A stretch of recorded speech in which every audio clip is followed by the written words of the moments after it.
familiar with what power position seating is in feng shui?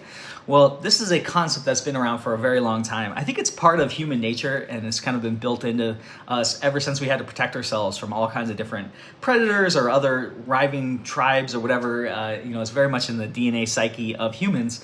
And it has a lot to do with how you position your seating, especially for like your desk or for like when you're sitting at a meeting. There's what's called a power position. And it has a lot to do with like how you would defend yourself in a situation if there was to become an attack. Now, I know that seems like a silly concept, but it's very psychologically based and kind of like helps you set yourself in a position where the meeting, I don't know, may go better. I mean, that's the thinking basically, is that it could go better for you if you're in the power position in the meeting of the seat. Doesn't mean you have power over the other person or anything like that, but it just means that you can see the door, the entries, like you're kind of like placed against a wall, and then you can kind of have a full view of everything. Like nobody's approaching you from your back where you can't see.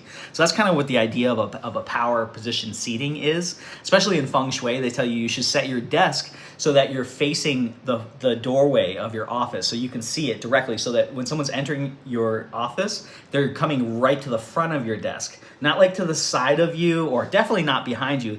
The opposite of a power position would be where you set your desk like up against a window, and then so they walk in the door and they're looking at your back. That would be the opposite of the power position. But then also like kind of side positions or that are not as powerful would be like to the side of you and not facing you directly. So that's kind of a thought process. Like if you're going to have a meeting with someone, let's say you're going to interview with a company you want to get hired at, and you have the option to go sit down with this person. It's going to be at a coffee shop or something.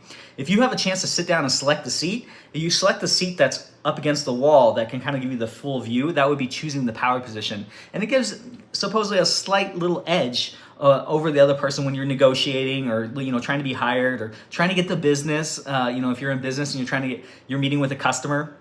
Now, this is all very, very small details, and it's part of feng shui, so it's kind of a very ancient thought process. But I don't know, it could give you a little bit of an edge, just something to think about. Everything in business is always about trying to get just a little bit more edge of performance, and it is rooted in like that fundamental concept of when we were back living in caves. So, like, say that you have your cave, and in the center is a fire pit. Do you want to sit? There's 4 positions you could sit in your cave. You could sit looking out your cave on the other side of it, like that. That would be considered the power position. Or you could sit to the side or to the side.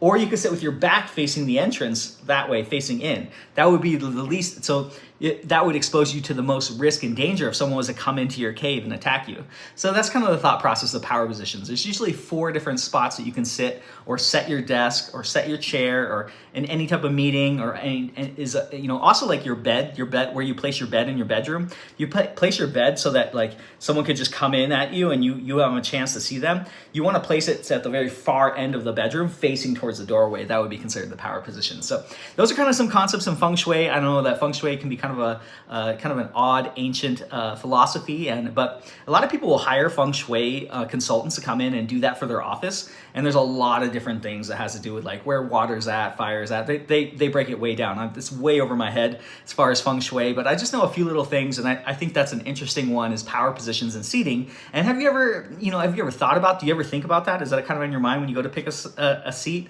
or is it just totally hocus pocus, ridiculous, woo-woo type of stuff? So anyways, I'd love to hear from you. What do you think about power positions, seating in feng shui, or just in life in general? And do you set your desk up that way?